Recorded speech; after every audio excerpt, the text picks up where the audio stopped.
Saya suka makan ikan masin dengan kicap, nasi panas, telur goyang-goyang. Dan juga saya suka goreng je ikan masin tu. Lepas tu saya suka tabur dekat bubur. Ya Allah, laparnya. Terima kasih. Saya kurang suka sebab bagi saya dia terlalu masin dan tak kena dengan tekak saya. Suka tak makan ikan masin? Ikan masin.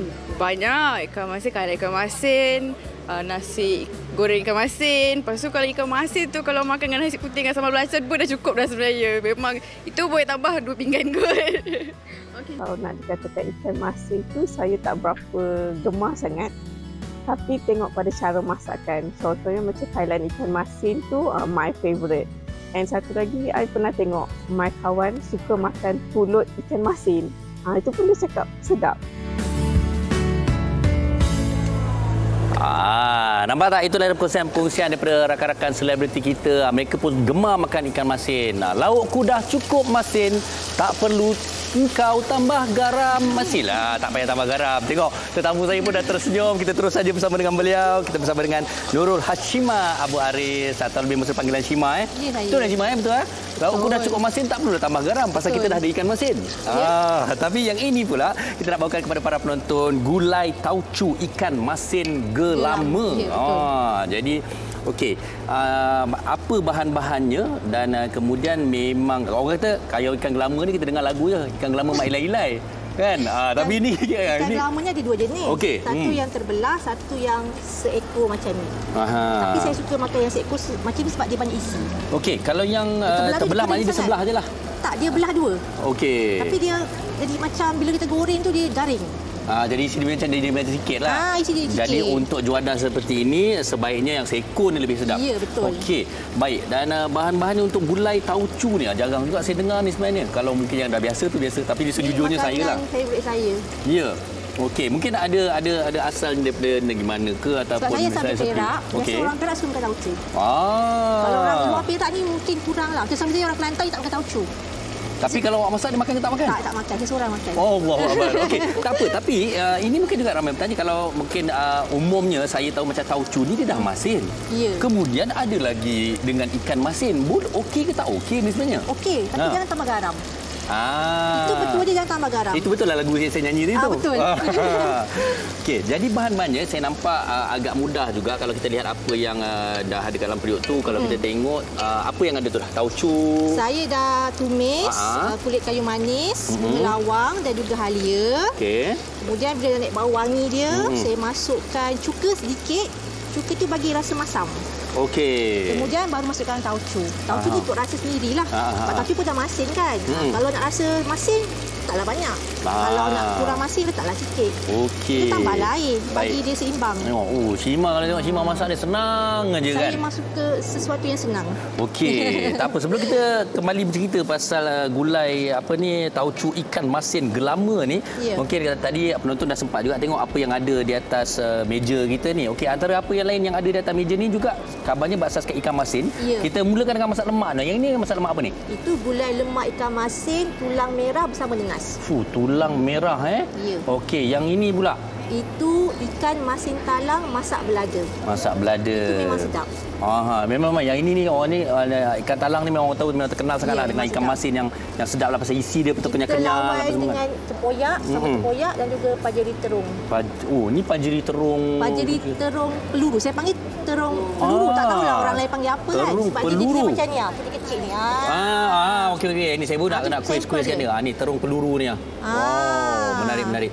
Okey, tetapi kalau kita tengok sebenarnya ikan masin ni dia ada berbeza-beza kan. Okey, kenapa ikan gelama yang Shima pilih yang sesuai untuk masakan ni? Ikan gelama ni dia sesuai masak dalam tauco sebab rasa dia.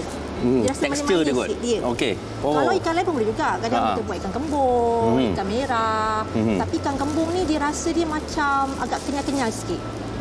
Jadi tak sesuai sangat. Kalau ikan gelama ni memang sesuai. Walaupun dia yang fresh ataupun yang kering pun memang sesuai. Okey. Dan katalah kalau kita tengok kita dah panaskan apa semua kita dah masukkan. Bila masa yang sesuai untuk kita masukkan ikan ni ke dalam gulai ke dalam kuah tu? Setengah orang dia akan goreng ikan masin. Oh, digoreng dulu. Digoreng Pun boleh jugalah. Tapi saya tak suka goreng dulu. Sebab nanti hilang rasa dia. Okey. Jadi saya masukkan dia yang mentah-mentah dia siap cuci bersih ni kan. Masukkan dia biar dia merenyes sekali dengan kuah tu. Itu cara saya. Kemudian nak tambah lagi sedap. Oh, ini menarik ni. Kita letaklah banyak sikit. Okey. Ini lagi sedap. Ini buat pemanis dia. Bawang, maknanya manis bawang tu akan menambahkan lagi lah sedap dekat dalam gulai tauco tu. Rasa pedas-pedas sikit, rasa manis, rasa masin, rasa masam. Dia puji memuji antara sesama lain. Alamak. Okey. Ini satu yang menarik. Dan kalau warnanya memang gulai dia warna ni lah. Warna cerah, cair macam tu. Okey, Shima, terima kasih untuk menu kita yang cukup menarik ni. Mungkin ramai juga bertanya juga di mana nak melihat social media ataupun IG Shima sendiri. Boleh kongsikan? Saya punya IG, Instagram saya home_food_delivery. Atau boleh cari saja Nurul Shima Food Delivery. Nanti dia keluar. Okey. Saya dulu memang buat food delivery selama 10 tahun. Tapi sejak belakangan ni saya buat nasi bajet RM3.50. Yang terkenal itu. Bawah lagi menu ramah lagi? Ya, selama 3 tahun dah. Ini menu Shima lah? Nasi bajet Shima. Memang pada Shima. Okey. Yang terletak di Kota Damansara. Okey, cukup menarik. Terima kasih Shima berkongsi dengan kita menu gulai tauco ikan masin gelama. Saya pasti bercakap pasal ikan masin yang berbeza-beza kami dah tunjukkan ni. Ramai dah kecoh dah kan. Dia lidah dia tu kan. Okey, tapi kita akan membawakan lebih banyak lagi menu-menu yang lain. Tapi sebelum itu kita ingin berkongsi juga satu kisah di sebalik menu yang disediakan oleh wartawan kami Syifa. Jadi kita saksikan.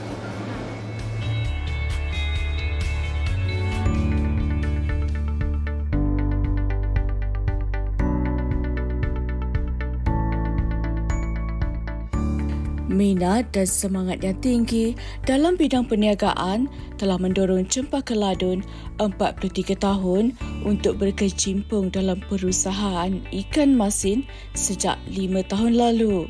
Dia bermula secara kecil-kecilan dengan menjual hasil ikan masin di pasar nelayan dan mula menerima tempahan selepas mendapat banyak sambutan. Cempaka mendapatkan bekalan ikan daripada nelayan dan peraih serta memproses pelbagai jenis ikan masin di halaman rumahnya yang terletak di perkampungan nelayan Kuala Kedah. Bermodalkan RM50. Masa tu first minta duit lelaki, kata nak belajar buat ikan. Lepas tu dia bagi RM50. Start belajar buat ikan masam, beli sikit. Daripada sikit tu sampai setahap kita tak give up walaupun benda tu susah nak buat dengan kos dia tinggi.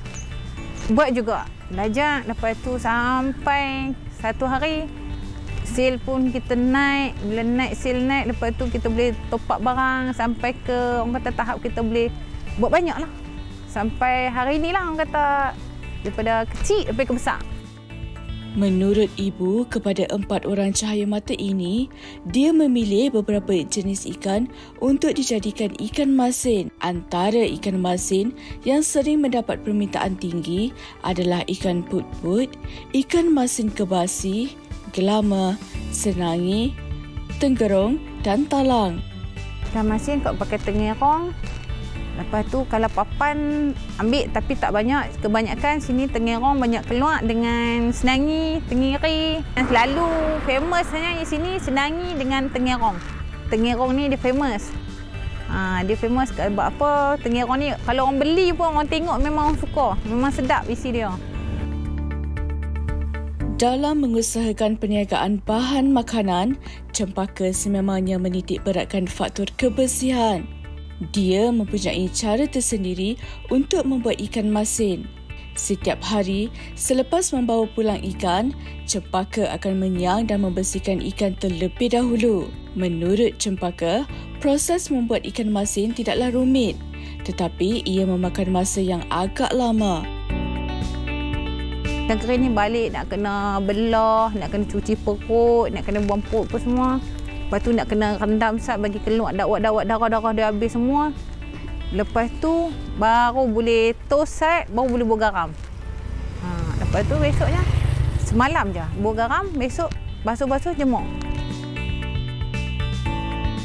Di samping itu, menurut isteri kepada nelayan ini, dia juga akan dibantu oleh adiknya Salwa Ladun, 31 tahun, untuk menjemur ikan untuk dikeringkan. Ikan yang telah siap dibersihkan akan disusun di atas para yang dibuat di hadapan rumahnya. Cempaka berpegang kepada prinsip Allah tegar, tinggal biasa. Kerana itu yang akan memberikan motivasi untuknya terus berjaya. Tengoklah keadaan sekarang kan tak menentu, cuaca tak menentu. Kadang-kadang main tak ada ikan, putus modal. Tapi stok ada. Cuma kata nak bajet dengan benda yang penting. Kalau yang macam ada order, kita akan stok awal. Hak yang untuk berniaga. Lepas tu kalau macam dengar je ada ikan, kita akan cepat ambil. Ambil. Itu kita buat kita stok. Okey, lepas tu kita ambil lagi. Menurut Cempaka, setelah lebih 5 tahun terlibat dalam perniagaan ikan masin ini, dia bersyukur kerana ikan masinnya tidak hanya mendapat permintaan daripada penduduk setempat, malah hingga ke luar negara. Itu dia tadi cara-cara pembuatan ikan masin. Kita ni kadang tahu tunjuk-tunjuk, beli, minta tawar dan sebagainya. Namun hakikatnya bukan mudah ya proses untuk menghasilkan ikan masin itu. Sama-sama kita menghargai individu-individu yang sama-sama mencari rezeki membuat pemprosesan ikan masin ini. Dan sekarang ni kami nak kongsikan kepada anda satu lagi menu. Ini menu yang mungkin popular dalam kalangan ibu-ibu, atuk dan juga nenek dekat kampung iaitu acar ikan masin. Mungkin dah biasa dengar ataupun yang pertama kali dengar dan tak pernah rasa. Saya pernah dengar tapi tak pernah rasa. Jadi kita nak bersama dengan Puan Nur Wahidah Basirun. Apa khabar? Baik. Alhamdulillah. Wangi sebenarnya bau ikan masin tu yang dah digoreng. Ikan masin apa ni yang kita gunakan untuk buat acar? Ni biasa orang guna ikan masin malung ataupun talang ataupun kurau. Okey, dia dah memang siap-siap potong macam ni lah. Memang siap potong. Okey. Puan Wahidah, boleh tak kongsikan kepada penonton? Kalau biasa orang dengar acar buah kan, kalau majlis kahwin tu memang ada acar buah. Tapi kalau cakap tentang acar ikan masin ni sebenarnya, dia ni dia dimakan waktu bila? Kenduri ke? Waktu musim tengkujuh ke? Ataupun macam mana sebenarnya? Tak ada. Biasa dimakan macam kita biasa-biasa duduk rumah je. Dia tak kira tak. Sekarang ni kalau biasa acar buah kita makan dengan nasi minyak. Kalau acar ikan masin biasa makan dengan nasi putih. Dengan telur mata pun dah cukup. Apa-apa lauk pun boleh lah. Okey, boleh cerita sikit kat kita ni dengan penonton macam mana boleh belajar ataupun mendapat inspirasi resepi acar ikan masin ni? Tak tahu sebab saya suka acar buah dan saya suka ikan masin. Jadi saya satukan dua-dua tu. Gabungkan? Gabungkan. Oh, ini resepi ciptaan sendiri lah ni? Macam tu lah. Okey, sambil-sambil tu mungkin boleh kongsikan juga kepada penonton. Ni dah diangkat ikan masin ni. Kita gorengkan ikan masin dulu. Kita kongsikan cara pembuatannya. Tapi kan sambil awak Puan kongsikan, saya nak rasa lah apa rasa acar ikan masin ni. Dia rasa manis ke macam mana? Semua dia ada. Dia ada masam, masin, manis. Semua cukup lah. Okey, ni saya pertama kali tu nak rasa. Okey, boleh tunjuk cara nak masak tu, apa bahan-bahan yang diperlukan? Dalam ni ada bawang putih, bawang merah dengan halia. Dia kisar.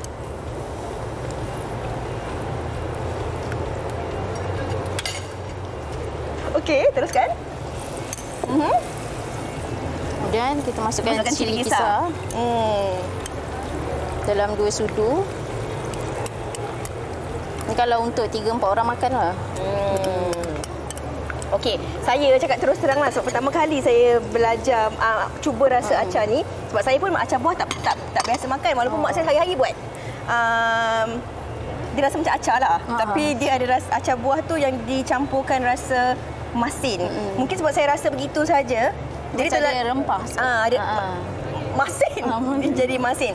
Okey, tadi dah cakap acar buah ni, acar ikan masin ni memang kita campuran dengan acar buah biasa kan? Adakah sebenarnya cara pembuatannya memang dicampurkan juga dengan asam-asam yang macam kita buat asam acar buah tu? Tak ada. Sebenarnya ni sebab saya suka acar buah, jadi saya sendiri campurkan sendiri. Oh, ni idea sendirilah. Biasa tak ada. Tapi bahan-bahan yang digunakan ni memang macam bawang kecil, bawang putih ya. Cili padi ya. Bawang merah dengan rempah dengan lobak jeruk. Okey. Berapa lama sebenarnya ketahanan acar ikan masin ni? Maklumlah nak bulan puasa ni kadang-kadang ini mungkin yang boleh membuka selera pagi-pagi kan, dah ngantuk-ngantuk tu makan masin sedap, mata besar sikit kan.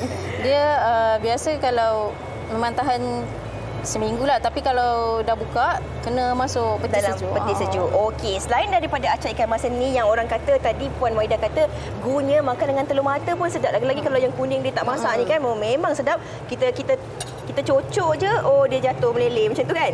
Memang sedap. Okey, kita tengok ada menu lain juga dekat atas ni. Adakah ini juga sebenarnya antara gula yang sesuai kalau kita nak makan dengan acar ikan masin ni? Betul. Dengan macam ni, kepala ikan jenahak masak lada dengan sambal petai cili api. Okey. Berapa lama masa yang diambil kebiasaannya untuk masak tu? Biasa kalau sikit macam ni setengah jam siap dah. Setengah jam siap. Okey. Sambil kita nak tunggu masak ni kan, saya nak bacakan komen-komen daripada rakan-rakan kita di Facebook tentang ikan masin ni. Daripada Puan Halijah Hanif. Hai, Assalamualaikum Puan Halijah. Dia kata, Assalamualaikum budak sekolah WH itu juga dia panggil kita budak sekolah. Moga hari ini lebih baik dari semalam. Dekat Kedah katanya, ikan kering tamban bersisik dimakan dengan pulut yang digaul dengan parutan kelapa muda. Oh, bunyi macam sedap Lepas tu, ini Puan Zaidalani Zana pula cakap. Dia cakap, dulu-dulu ikan masin makan musim tengkujuh. Sekarang ikan masin jadi menu hujung bulan. Tapi kalau acar ikan masin ni macam menu hari-hari lah hari-hari. Hari-hari. Okey, bagi penonton-penonton yang teringin nak menikmati hidangan acar ikan masin ni, tak pernah rasa nak cuba buat pertama kalinya, boleh tak dikongsikan Instagram ataupun laman media sosialnya? Facebook saya Wahida Basirun dan TikTok Wahida Basirun juga. Oh, dekat TikTok tu ada joget ke macam mana? Tak ada. Memang saya share masakan saya. Masakan dekat TikTok. Okey, baiklah Puan Wahida. Ini antara menu-menu yang mungkin dapat memberi inspirasi kepada anda. Kalau sebelum ni kita tengok ikan masin ni kita goreng, makan dengan kicap, dengan sambal belacan kan. Tapi hari ni ada pelbagai sebenarnya variasi menu yang boleh dikembangkan daripada menu ikan masin ni. Puan Wahida, terima kasih banyak-banyak. Saya rasa tadi tu sedap. Buat pertama kalinya, kita nak berhenti berehat seketika. Selepas ini kita nak kongsikan pelbagai lagi menu, antaranya nasi goreng ikan masin. Kita ada masak lemak ikan masin dengan nenas. Kita ada macam-macam dah lagi. Kita bersama dengan anda terus di WHI.